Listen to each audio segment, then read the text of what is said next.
everyone to my YouTube channel. This is Director of Front Runner Sports Management, Sheldon Wright, and we're going to be speaking about the main issues presiding over Jamaican athletes today. Footballer Leon Bailey, aka Chippy, and Christopher Henry Gayle, also known as the Universal Boss. Okay, so first we're going to go into our topic of discussion is freedom of speech by professional athletes.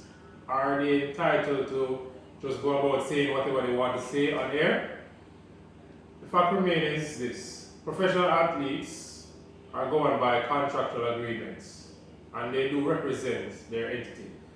What we would like to ask is, Leon Bailey officially been offered a letter of agreement that he's employed by Jamaica Football Federation? Because it seems, based on reports from his manager and his adopted father, Craig Butler, that it is not the case. And this is very interesting because as a manager, as an agent in the making, I realize that something is happening and they're all being pulled over the eyes of the public. What is really happening? Is the president of Jamaica Football Federation being truthful in how he's treating most players, or is it a military dictatorship style of rank and file system? Now, for me, I am very pleased and happy with the performance and achievements of Leon Bailey.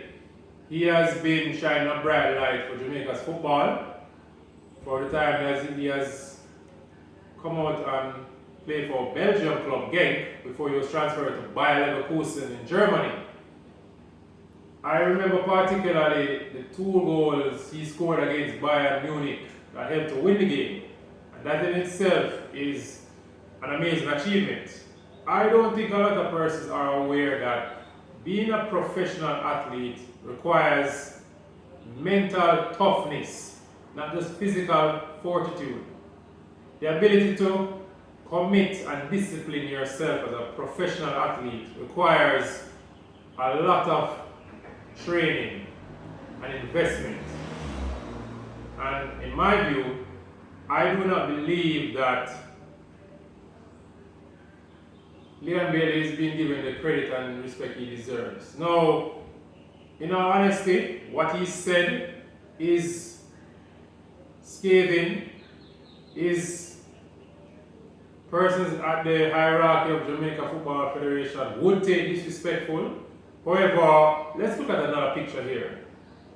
This young man wants to help his country to qualify for the World Cup.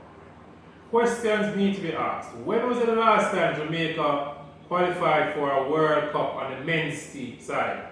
The women made the last World Cup, which was an achievement in itself. They're the first time they qualified for the last World Cup. This professional athlete has been captivating the world. And there are talks that he might be taken up by a big English club in England. Now, if I were Leon Bailey and I want to qualify my country and I want to see the development of Jamaica's football at the highest level, then I would definitely want to see a professional program in place. However, at the same time, it seems that that is not the case. So, as much as I would not advise my clients to speak out against what I would deem unprofessionalism or lack of direction of my sporting association, I would still commend him for having the confidence to do so, because it seems to me that many other footballers who I have still yet to hear from were thinking along the same lines of what Leon Bailey is talking about. His grounds is that Jamaica football team selection is poor. He's seen too many players come in to play for the team in large numbers, so the team doesn't have enough time to gel and work with each other and get an understanding with each other. Now, as a footballer, he would understand those things because he went through the process of training to be a professional athlete. So we need to question these things. Jamaica, we need to look at these things. Jamaicans all over the world want to see Jamaica qualify for a World Cup. However, are we doing what we need to do? Are we really putting the necessary mechanics and programs in place to be recognized? Does Jamaica have a brand of football? When you look at the Brazilian football team, they are identified with a particular style of play. When you look at the Italian team, they are respected for a particular style of play. What is Jamaica's football recognized for? We are known to be a country that produces great sprinters, both on the men and the women's side. But what is Jamaica's male football capable of doing? So we need to ask those questions, and we're going to wrap that section up for another time.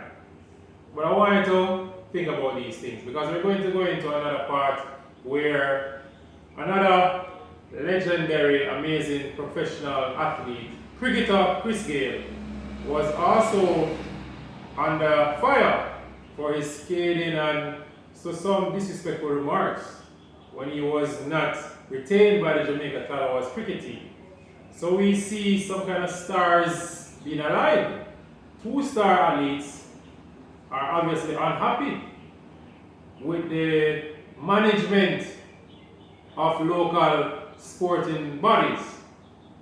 Is Jamaica and the Caribbean ready for professional sports? That's a question I would like to ask first. But before we go into that, let's talk about Chris Gayle. Chris Gayle has dominated the world of cricket, which is displays of powerful six-hitting performances over recent years, both local and international, and is arguably the most successful Jamaican cricketer to date. So we have produced many cricketers, but I don't think many persons know how big Chris Gayle really is. And this man seems to love his cricket, no matter what. And I am, for one, I'm always in enjoyment when I have to watch cricket. I remember a story hearing that in Indian Cricket League, he actually is being given a limousine ride to the games. And that in itself is remarkable. So we need to look at these things. And we're going to wrap up this video for today. For another time, for next week, Thursday again, we're going to talk about these things. So thanks for tuning in today, and please have a wonderful day.